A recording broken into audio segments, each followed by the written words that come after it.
Hello, everyone. Thank you for being here. I'm going to call this meeting of the Knoxville Knoxville Regional Transportation Planning Organization to order. This is the May 28th, 2025 Executive Board meeting. The first order of business is to take roll and determine a quorum, please. Good morning. I'm going to call the elected official's name. If you're serving as a proxy, if you'll give your name, please. Mayor Tanya Martin. Megan Brooks, serving as proxy. Mayor Tony Akins.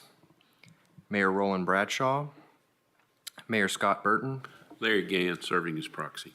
Troy Ebert. Troy Ebert here for the governor of Tennessee. Mayor Terry Frank. Here. Mayor Warren Gooch. Mayor Jeff Harris. Jack Wall, serving as Mayor Harris proxy. Mayor Glenn Jacobs. Here. Mayor India Kincannon. Here. Vice Mayor Tommy Smith. Andrew Roberto here for City Council. Mayor Ed Mitchell. Commissioner Gina Oster. Commissioner Harold Pittner. Trustee Justin Biggs.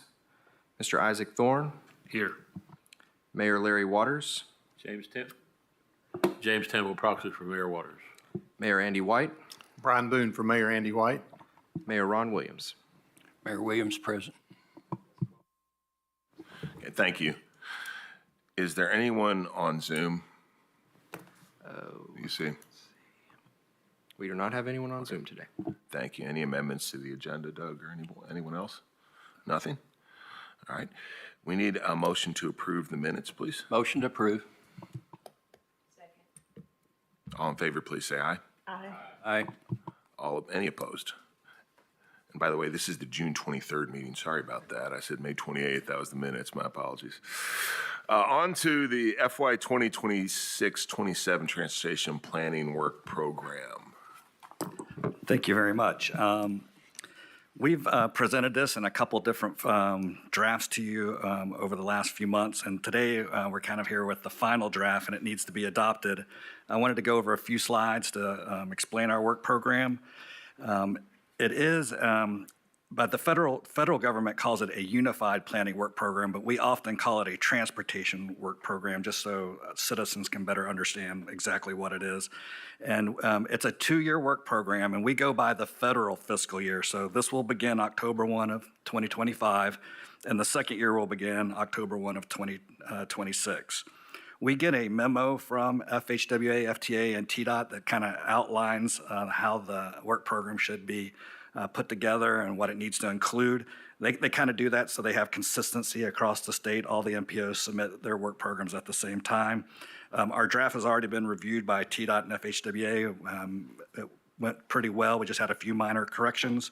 And as I said, they require this to be adopted no later than August 29th, and we plan on not having meetings in August, so that's why we need to see if we can adopt this today. One thing we have to consider when we do the work program, there are some federal planning factors, and I went over all these at a previous meeting, so I'm not going to run through them again. But what I did was, there's 10 of them, and I went through those sentences and just kind of cut out what are the key words, and they cover things like economic vitality, global competitiveness, safety and security, accessibility and mobility, the environment, energy conservation, connectivity, efficient, resiliency, travel and tourism, things like that. So our work program needs to try to meet those federal emphasis goals. I'm not going to go over this slide in total, but this just shows you the expectation memo. They ask us to prepare and put our work in these different categories. Next slide, please. So I was just going to go through some of those. We have program administration. This is basically our day-to-day work, how we manage the work program. It allows us to participate in the MPO meetings or go to conferences. One thing we have to do is be sure we always maintain a proactive public engagement process. We have an official outreach plan, and we'll be updating that in the first part of the year. We have to update that periodically. And the best practice is to typically do it after you've completed your mobility plan. So we'll begin to work on that. We maintain our website. And another thing that we have to do is, it'll be a little bit different this time, is the overarching Transportation Act will expire in mid of the work program. So that means we could get new emphasis areas or new priorities. So we'll just have to keep our eye on that. It's always a time where our staff has to do a lot of research to figure out what we need to do to meet those requirements. For data collection, we have a extensive traffic count program. We take the TDOT counts and we do some of our own counts. And you can get on our website and see a lot of these stations across the urban area that we have counts going back 25, 30 years, so you can see the trends. It's very popular with a lot of the developers and realtors and citizens. We're always reviewing data. Not only does the census data continue to put out periodic data over the years, there's a lot of new data sources that are coming out with technology, what they call big data. So we're always reviewing this to see if it can help improve our products. We maintain crash and safety data. You've seen a couple different presentations on that. A requirement by the federal government is that we have a performance measure dashboards. Over the last few months, you have been approving some of the performance measures, and we're going to begin to work on that. We were kind of waiting till the mobility plan was finished and all of our performance measures had been passed, and we're now working on a dashboard and hope to have that in the next few months. We have data and modeling as far as our air quality. And then also under this is our regional pavement program that Craig oversees. We now have 8 jurisdictions that are collecting pavement data, which helps everyone be more efficient in how we decide how to pave our roads. The short-range planning element is typically the stuff that deals with our Transportation Improvement Program, or our TIP. We'll have this on the topic here just in a second. Craig is working on the next TIP, the fiscal year 26 to 29. It'll probably be approved in October. We always have to maintain the TIP. As y'all know, modifications and amendments we're undergoing those and bringing those to you. We prepare a list of obligated projects every year. We monitor the funding balances. And we meet with the jurisdictions periodically to help project delivery, to keep the projects moving. That's very important. And the state's unveiling a new e-tip, an online tip, and Craig has been part of a statewide group that's working on getting that and unveiling it. So all the MPOs across the state will have a new online e-tip, and it should be more efficient and help us do things a lot faster, and then maybe even free Craig up to do some other work and stuff. So it's always a challenge. The long-range plan is, yeah, it takes a lot of work with all the funding and projects and the changes and stuff. So the long-range planning section typically involves our mobility plan. As you know, we just passed the mobility plan 2050, but in about 18 months, we'll have to gear up for the 2055. It usually takes us about 2.5 years to get through that process. So that'll be in the second part of the work program. And this time we have a couple of our different, we have a congestion management process and an ITS architecture that we have to periodically update. We did not do that as part of the 2050, so we'll be adding that into the 2055 work. And we'll also be doing a significant update to our travel demand model, which is a key it's a key tool in the mobility plan. And you've heard Mike talk a lot about the household survey. That's a key input into that. So we'll be, once the household survey data is up, we'll be hiring a consultant to help us put that into the model and update it. And Mike has a topic on our agenda today to discuss that a little further. The multimodal section, you will see, besides the TPO, we have CAT, CAC, and ETHRA working here. Because they receive federal funds, if they're using those for studies or work, they have to be listed in our work program also. Typically in multimodal, we have things like updating our transit asset management plan. There's a transit safety plan requirement that everyone has to update. Title VI, our program of projects. CAT has a couple different projects. They're going to be looking at their lift service, kind of reviewing it and seeing how, if anything needs to be updated. And also with this year's Title VI review for CAT, they have to do a bus survey. That's a requirement by the federal government. Periodically, they have to update their ridership data through a bus survey.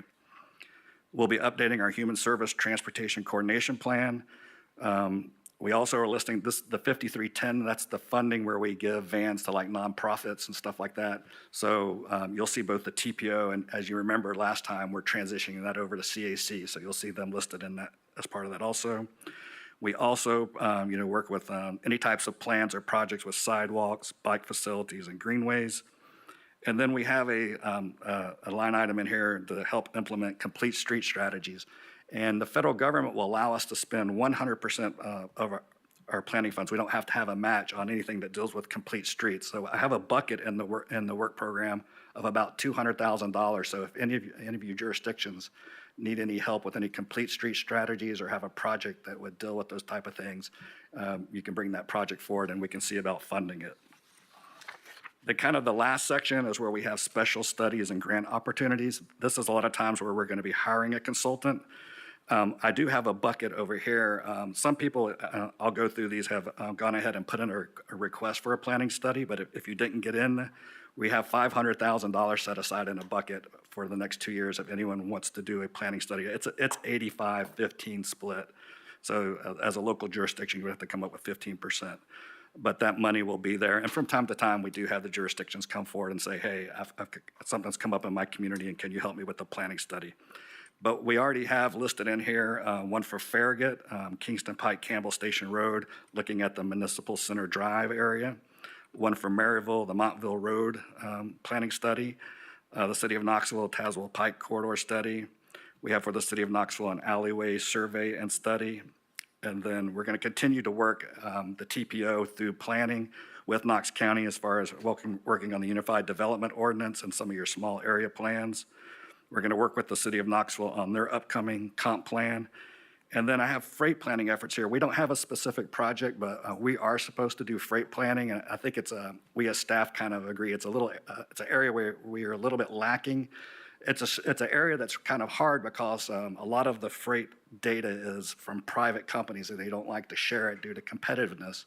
But it is an area we're supposed to be doing work in. So we don't have a particular project, but we're going to sit down and staff and decide, is it just some extra data we need? Should we do like a technical report or possibly a freight study? So once we kind of figure out what we're going to do in that area, we'll be bringing that back to you.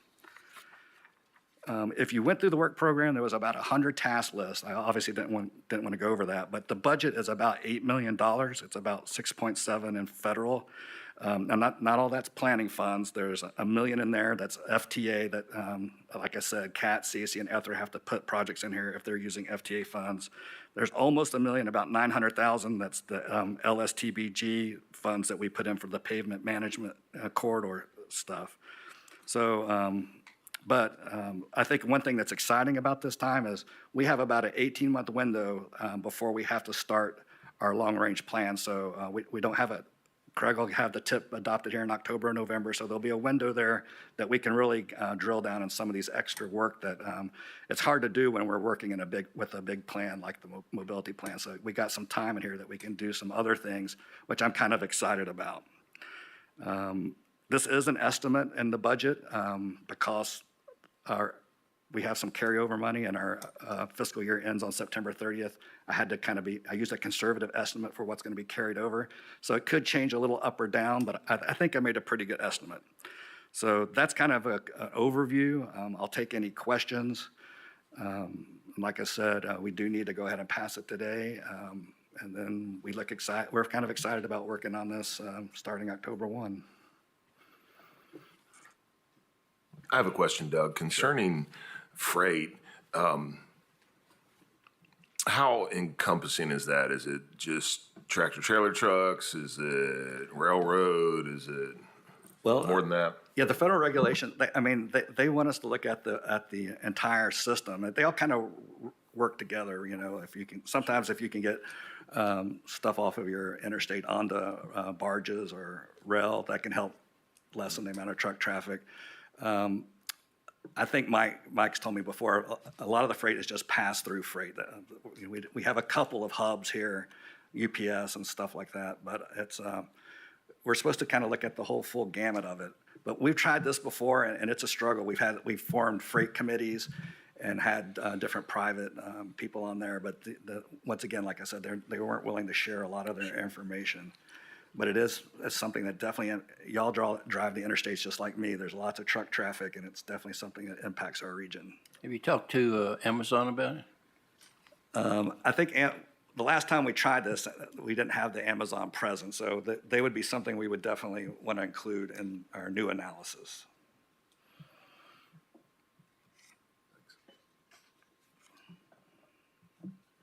Anybody else for Doug? Any comments or further discussion? I recommend approval of the Transportation Planning Work Program. Second. All in favor, please say aye. Aye. Any opposed? Motion carries. Thank you. Thank you. Yeah, thank you, Doug. On to, Craig, you'll be presenting the FY 2026, 2029 Transportation Improvement Program Development Update.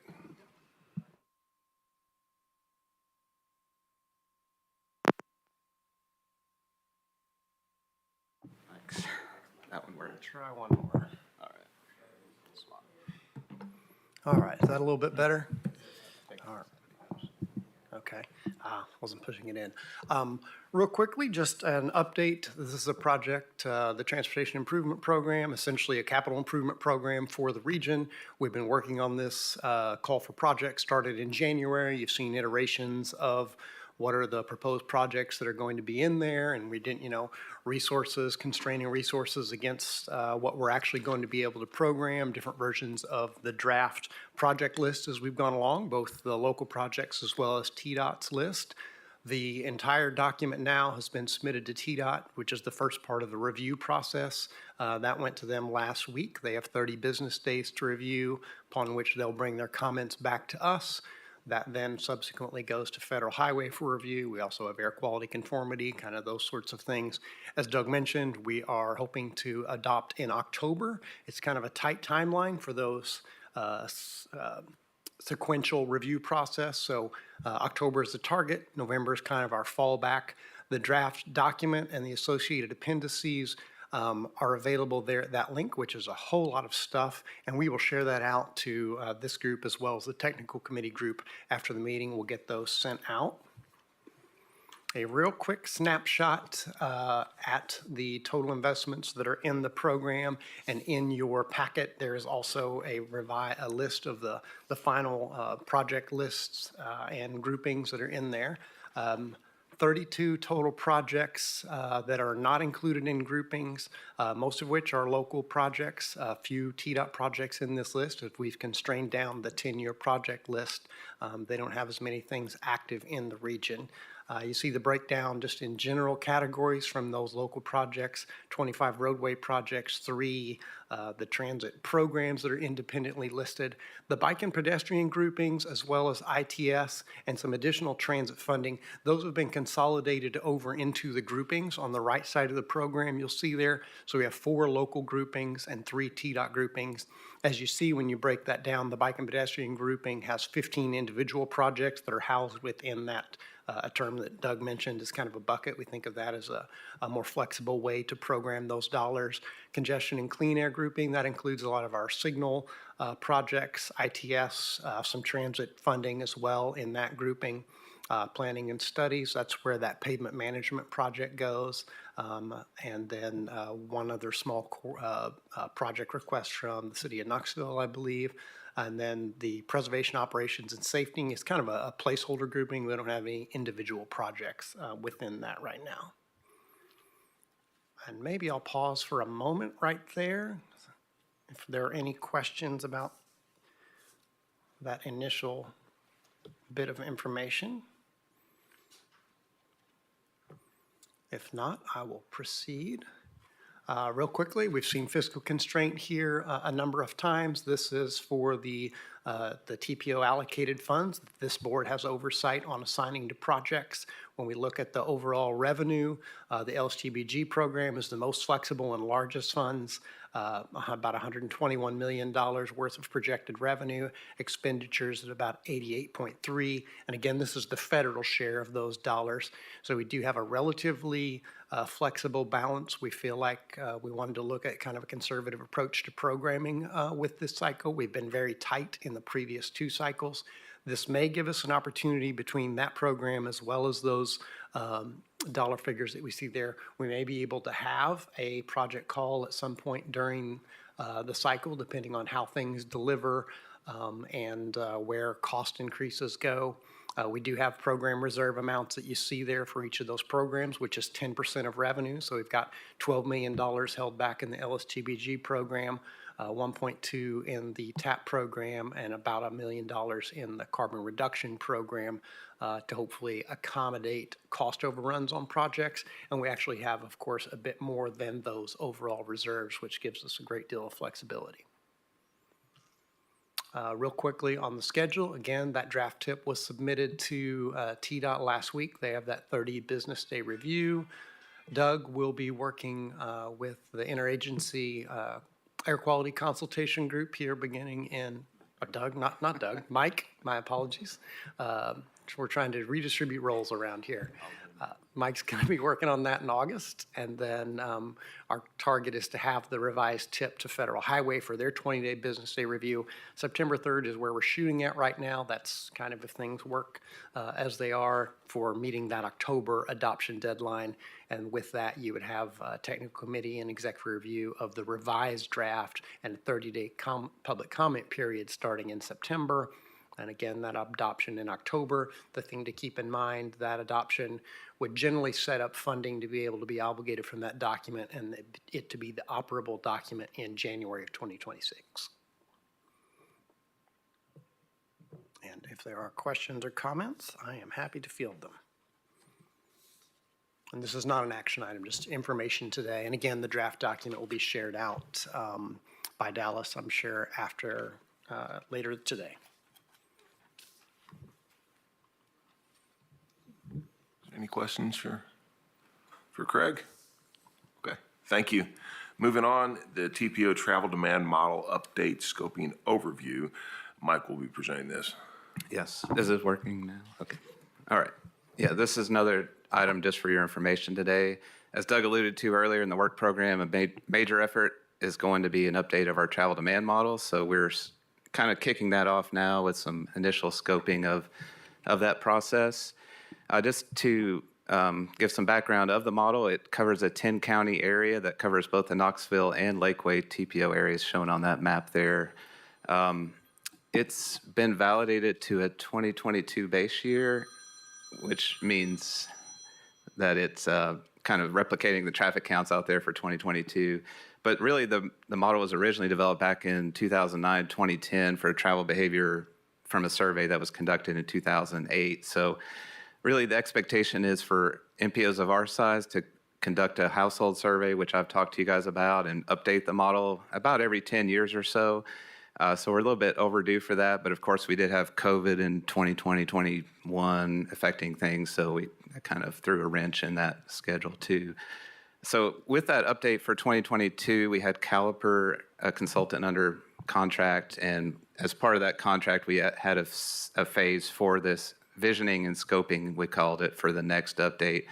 So we had a 1.5-hour workshop after our technical committee a couple weeks ago. And so this kind of overview of that process. Stepping back a little bit again, just so you guys are familiar with travel demand model, it's a lot that goes into it. This is really, in a nutshell, it's a mathematical representation of travel demand and supply to help us try to plan for the future. These models stem from the 1950s, known as a 4-step model. It's actually 4 separate models chained together. And what this does allows us to test future scenarios of population growth and those impacts to roadway congestion. So I kind of liken it to a crystal ball where we have roughly 200,000 people coming to the 6 counties of our TPO between now and 2050. So what would happen if 200,000 people showed up tomorrow, and what would our road congestion become? So this kind of shows a sequencing of a typical planning review we do as volume to capacity ratio of a roadway, and red is bad. So you can see roads that are congested now obviously still congested, and other roads become congested. So it's a tool for the long-range plan, as Doug mentioned before, and other purposes. So some of the key considerations we're looking at for the model update is that we want it to obviously maintain the core uses of it, the mobility plan, needs analysis, and project prioritization process. It's the main thing we do for air, and also air quality. It's also used for project level forecasting. It's being used for the big study for West Knox corridor, and also it's a way to we talked about a bypass route being proposed, so that's one we can plug that into the model and see what might happen with that. But there's other alternate uses, and people are really expanding on the capability of these models nationwide, more detail. Some things you could look at are some smaller sub-area studies. Traffic operations, I'll turn that on. Some people are doing these types of micro-scale modeling where you can really helps with the visualization of what's happening and for small, individual project designs and see what's happening. Also, non-motorized and transit modes is a big thing. Mainly the model's based on roadway congestion, and that's where they was originally developed for. But you can, if you can't have more granular information and get some bike ped impacts and also transit. Other things like tolling, I know TDOT's looking at choice lanes and so forth, and then autonomous vehicles are coming down the pike, and how do we look at that? Those could have various impacts. So this kind of boils down to the resolution that you put in the model, both spatially, the zonal level, and roadway network detail. So this adds complexity and cost. There are trade-offs that have to be considered with that. So one more slide of the key considerations, the framework of the model. I won't go into much detail. That 4-step model was original. A lot of larger MPOs are now moving to more detailed modeling called activity-based model. What we do is a hybrid in between that, kind of borrows elements of both types of model platform. The big aspect here is the runtime of the model and the cost and data needs of the model. So there's about a 2 times more effort involved for the full-blown activity-based model. The runtime is a big issue for me. I don't like to push the button and wait all day or multiple days for the model to run and give you an output, because invariably you've coded something incorrectly and realized you've made a mistake and then have to go back and wait another 24 hours. But of course, cost is also a major factor as well. And a big key thing, too, that we want to look at is geographic coverage. I mentioned how we have 10 counties. That was mainly because of air quality issue with ozone that's no longer in play for the Lakeway area. So that adds a lot of work on my end for data needs for that area. Also with Sevier County, it has obviously much different traffic characteristics and the tourist travel that's hard to capture in these models. We do cover the northern part there and Seymour, so we would still keep that in the model, but maybe look at, do we need to still have Pigeon Forge, Gatlinburg? Because one other factor there is Sevier County actually has hired a consultant to develop its own model now. So yeah. So we'll be looking at that. But there are trade-offs there, pros and cons. We'll lose that some of those traffic patterns that may be important for the rest of the model. So we'll have to be looking at all that. And then finally, so all this does have various trade-off, and cost and data needs is a big factor, and the model runtime are things we'll be looking at with our consultant.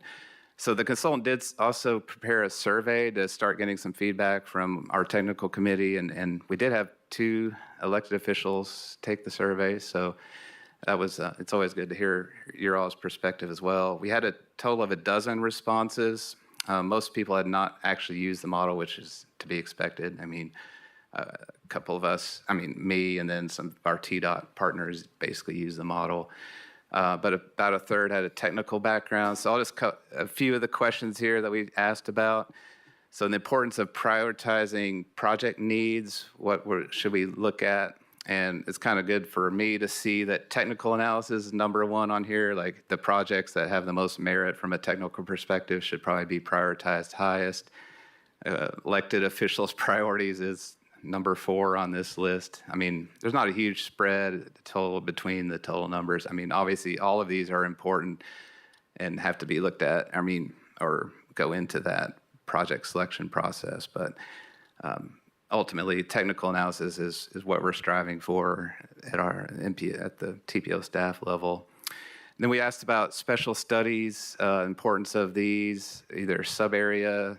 The sub-area ranked highest. I think a lot of people would like to have ability to use the model for traffic impact studies, or I know the Knox County is doing a lot of stuff with advanced Knox, some of the smaller areas like Choteau area, northeast Knox County.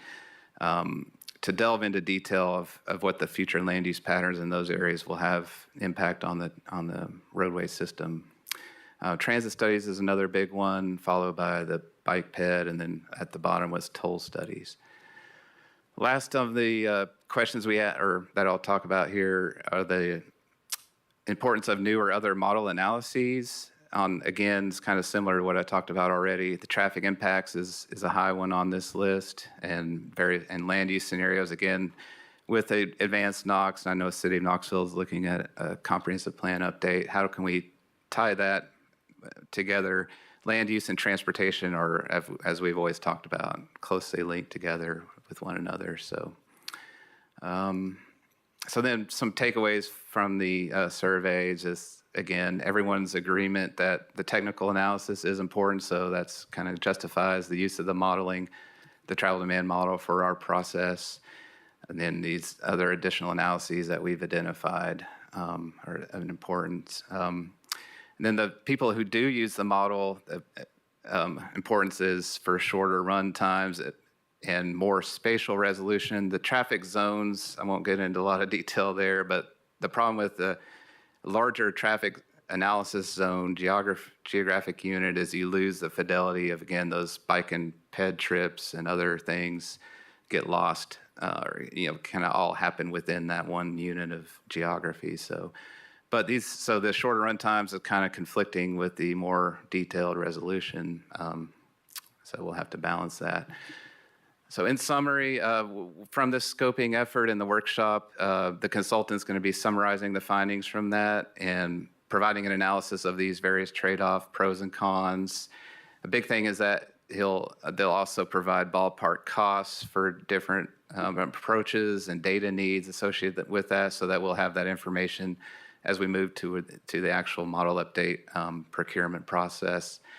As Doug mentioned, a big thing that feeds into this is our household travel survey that's currently underway. It's actually in hiatus during the summertime. We want to only do the surveys during the normal when school's in session. It got started later than we wanted to in the spring. The original plan was to do it all in the springtime, but it didn't start till after spring break. So they've stopped it, and then we'll resume here in a couple weeks when school gets back in August. We're a little bit behind where we wanted to be on the sampling on that, so we may be pushing out a lot more public information and press releases, that kind of thing. Any help you guys can provide us in getting the word out about this, so that when people get the letter in the mail, they don't just toss it away. The importance is trying to get them just to open the envelope and take the survey. So as you know, everybody is very busy now, so it's hard to get people to participate in these type of things. But we have 1,000 recruited so far, and we need to get 3,000, so there's going to be a big ramp up to get that, hopefully, to cross the finish line this fall. And then, as we mentioned, after all that, we'll issue a request for proposal to get a consultant on board to do the actual model update. So try to boil down about 100 slides from the workshop into a few as possible here. But if there are any questions for now, I can try to answer. I have a question. Yeah, I was wondering, just to can you remind us, it's a random survey for the household, so we can help. How exactly can we help getting people to, it's not like we can say, hey, this Joe Smith wants to do it. Like, it's random, so what can we do to help? Yeah, that's a great question, because a lot of our surveys, we're begging people to take them and just say, hey, go take our survey. But this one, we're only wanting the people that actually get the letter in the mail to take the survey, so that it's a scientifically random sample. Yeah. So the best way I could say is that, some people will have questions about its legitimacy or and things like that, and say, hey, is this really legit? We do have an incentive in there. It's relatively small. It's like $10 per person in the household, but we're hoping that will entice enough people, or help entice people to take the survey. So, but yeah, maybe have a little link on your website, or if we have you all done? Sometimes just a little video of someone getting this thing in the mail, like, what is this? And then have you done something like that?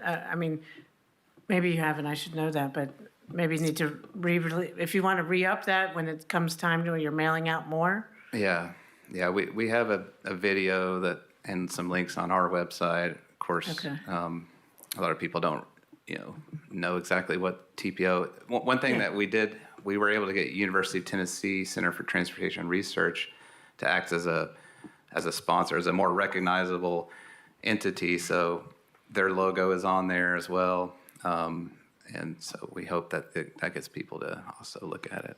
But Well, yeah. if you resend those links to us and then Yeah. say, please send this out on this date, or what, like, there's no point in Right. amplifying the message when it's on pause right now, but Yeah. when it's time, send it out to the members of this board and we'll Okay. get it out. Maybe it might help. Yeah. One other question I had is, as far as like the air quality attainment Yeah. matters, did this study, or does it take into account, I know it's still a tiny number of motorists who use EVs, but it is bigger than it's ever been before in the history of motorized vehicles. So is that, part of the, thinking through and modeling and planning, just EV infrastructure, EV's impact on, air quality? Because you had autonomous vehicles in there, but not Yeah. EVs. Like, EVs are already here. Right. Autonomous, not so much. Yeah, I was from the travel demand model perspective. An EV behaves the same way as a traditional motorized vehicle would, as far as the impact of traffic on our roadway. But not as far as the emissions. right, the emissions is kind of handled separately. When we do the air quality conformity, we get the outputs from the travel demand model, and then those go into a separate model from EPA. And in the EPA model, it bakes in what expected fleet turnover will be in the future based on the current emission standards and tailpipe and vehicle standards. Some of that is in flux right now. I'll mention, the EV mandates and things are being rolled back. So we're not real sure if those have to be changed in the EPA model or not. But for right now, it does show up in there in the future, much lower emissions from motor vehicles because of those aspects with more EVs. So whether, there's some assumptions that go into that. But I had a question. I wasn't able to attend the workshop, but there was some discussion about delivery trucks and freight kind of being signalized out during this. Is that what was the outcome of that? Thanks. yeah, I mean, the freight came up a lot. One aspect of that is the trucks being on roads they shouldn't be on. Town of Farragut. Mayor Williams was attending, able to attend our workshop, so we were happy to have him there. And he brought up the issue in Farragut of tractor trailers sometimes bypassing the scales, or just congestion on interstate and taking Kingston Pike. So that's one aspect we discussed, and you can program in the model prohibitions on roads if you don't want trucks there, and see what that does. But the delivery vehicles is something that is a relatively new phenomenon, not in the current model very well, but it would have to be accounted for. So that's where we may reach out to folks like the Amazon and get more information from them, because that is something that's a major factor now. A lot of Amazon, what they use is Bright Drop. What's Bright Drop? Bright Drop brand, which is a GM vehicle, but it's electric. Oh, yeah. I've seen these kind of funky looking vans driving around now, yeah. Yeah, the weird lights, yeah. Yeah. Well, we're aware of we're all talked about here and then in multiple other areas, the impact of people moving here, which we've seen and you referenced in the report. And certainly that drives a lot of the discussion that we're having about, how do you develop, what is the traffic pattern going to look like? But another one that I'm really glad that you mentioned in this report was the autonomous vehicle piece. Mm-hmm. And I know we've all talked about that kind of offline about, what that impact looks like. We've already seen communities where these vehicles are operating. I was mentioning earlier that I just saw a report where there was a small bus that was autonomous. So we're talking about driverless vehicles, computer driving the vehicle. So we're seeing more and more of that. And as technology continues to ramp up, we're obviously going to see that happen. So I guess my question is, as you're putting this all together, what are we thinking ahead about? Clearly this is going to be something that happens in our community at some point, and it's probably sooner than we might expect. So what are we doing to lay the foundations for how that rolls out? How is it going to be, safely implemented? Are we having those discussions now? Is the groundwork being laid for this not being a surprise and here it is? We weren't ready for this because we can all see that it's coming. Yeah, that a lot of questions, and I'm not sure. We haven't really taken a hard look at it at our level. I don't know if the state of TDOT, if anyone's approached them about trying to operate any of the cities in Tennessee. I think it's moving, started in San Francisco and now some Austin and maybe Atlanta even. There's a lot of unknowns about the long-term future of these. There was initial hope that these would reduce traffic impacts and they can platoon a lot better, closer together and add more capacity to the road.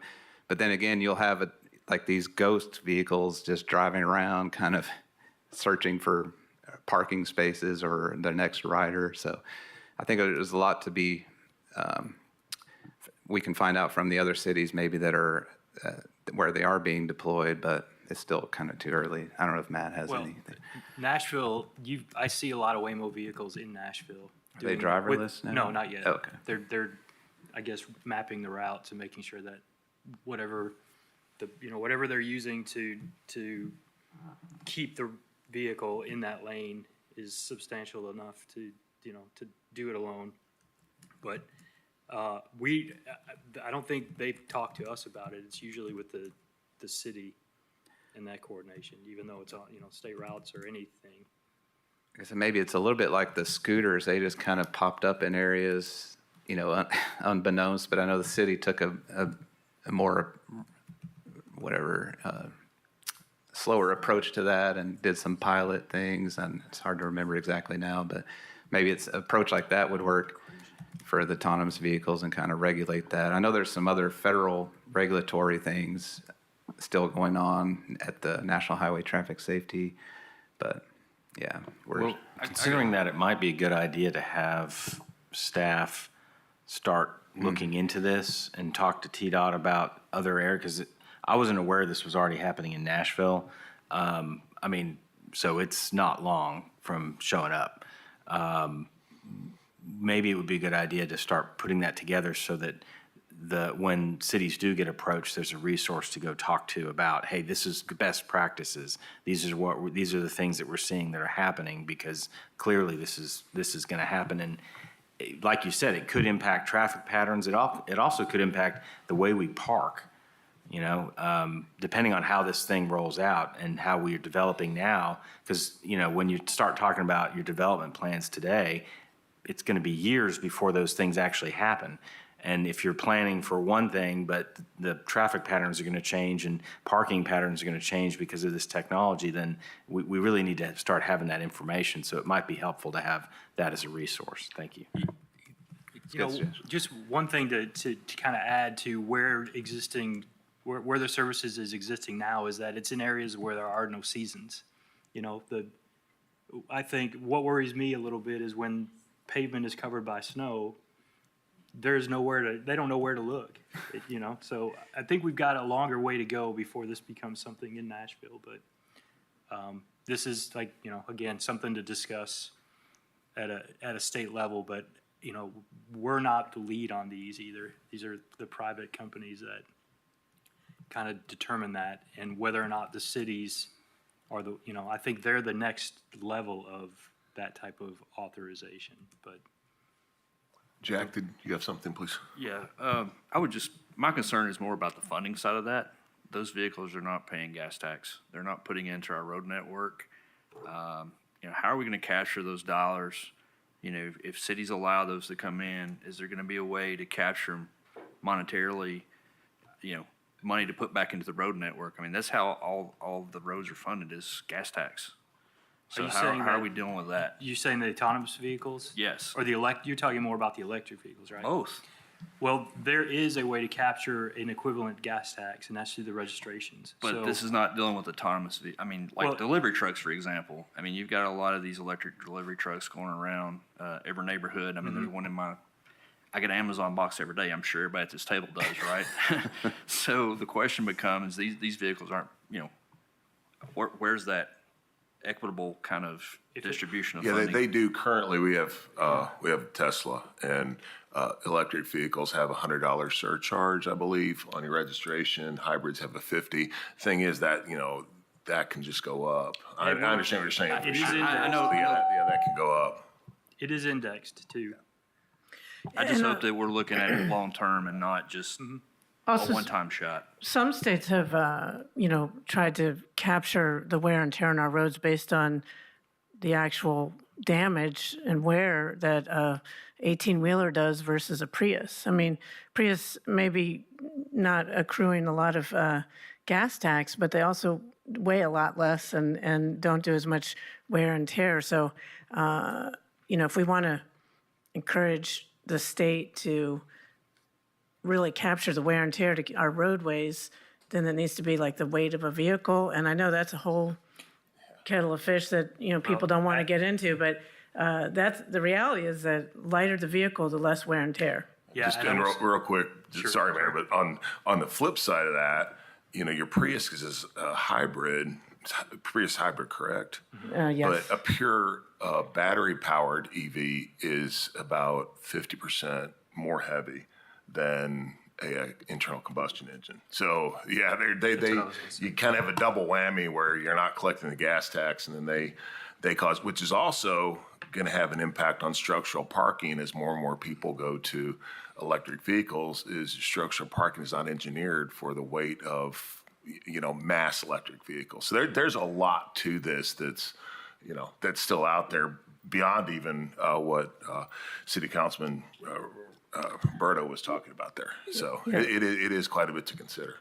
Yeah, I would just say like this whole modeling in the future, I'll be surprised if it actually is like this in the future, because I think there's so many things that are changing. There's a lot of people in the younger generation who seem more keen to drive less and have more opportunities to get around through transit and walking and rideshare, e-bikes. I mean, e-bikes in some communities, not Knoxville, but are a growing way to move around cities or anyhow, things are changing fast. The population here, when I took office in Knoxville, was 186. Now we just are crossed over 200,000. And so in 5-6 years, the city of Knoxville's grown over 15,000 people. And that's happening in all, our whole region. So people don't like congestion, so they find ways to deal with it. And sometimes that means changing land use patterns, work from home, all these things. So this future planning is it's a bit of a crapshoot, and I think we need to do it. But I think some of the assumptions that this plan has are going to be changing faster than we can keep up with. Yeah, we don't try to pretend. I showed the map for 2050, but we don't try to pretend that we know what it's going to be in 2050. That's one reason we update our long-range plan every 4 years as well. So hopefully keeping up with things a little bit. No doubt technology is wonderful, but it's also disruptive at the same time. Y'all know Mike and I have been here forever. And we used to say 4 years, nothing changed in 4 years. So why are we keeping on these plans? But I think now things are going to be changing a lot faster or whatever. So. Well, if we look at you look at land use and you look at what's going on with the Advanced Knox plan, I think that is a good avenue right there to start talking about what needs to happen. And I know it's probably near and dear to Glenn on what's going on with it, but I think that right there will be the foundation for what we've got to happen in our county anyway. That's my opinion. Jack, we kind of, and Mayor Jacobs, you can probably tell more about it than us. In 2018, we were looking at this with the autonomous buses, and we just had a hard time even figuring out how to title the dang thing and get a tag on it, because all those to use a vehicle on a on the public roadway, it has to be registered and titled, and that's something that our legislatures and our leaders are gonna have to deal with, because, I mean, you went through the, Yeah, we had a company here called Local Motors, and they had a prototype, and we were even. Yeah, the Ollie. At one point, we were considering using it as a shuttle at the new stadium downtown. And yeah, it was just completely different, and we had to work with the state to just get it registered and titled correctly. So yeah, there's quite a bit of stuff here, and even beyond just the planning aspect of it, that these new technologies are going to bring to bear.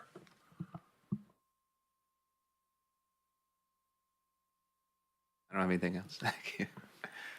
That was a good discussion about the future, uncertainty. Yeah.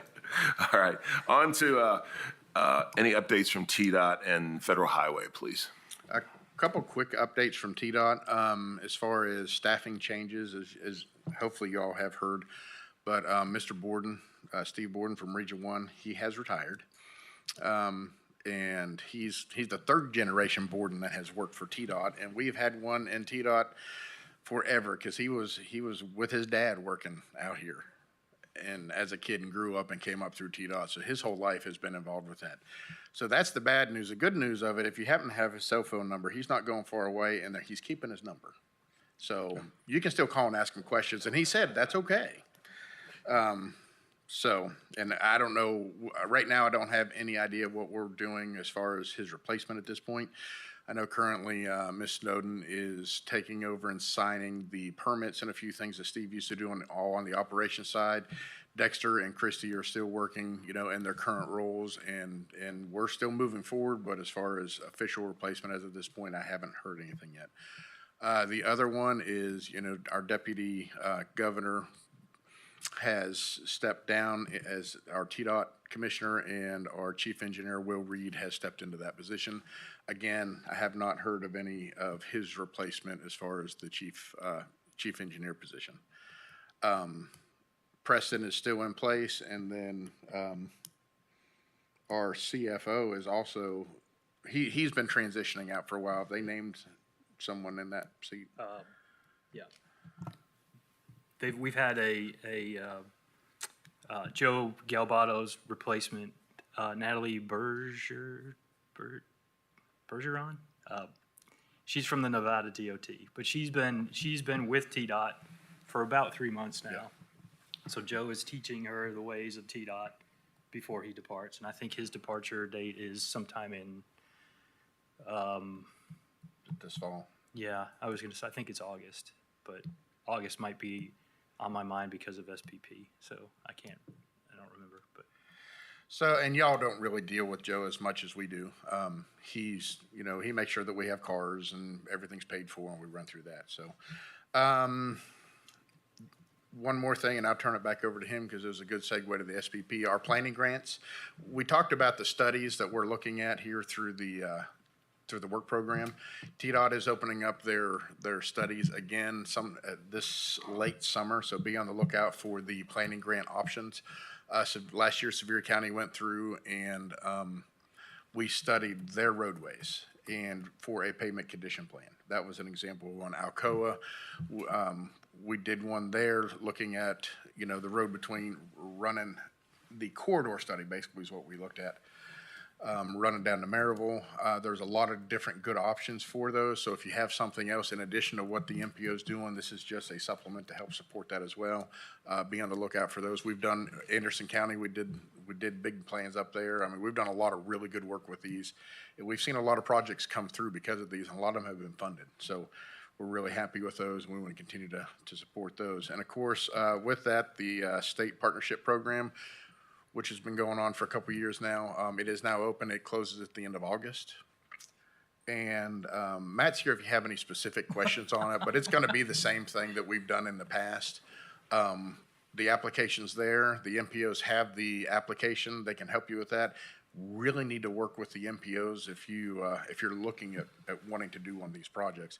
But this will help push forward some of our programs, and we have Knox County, Knoxville, we've been very successful with getting projects into the 10-year plan through the SPP process.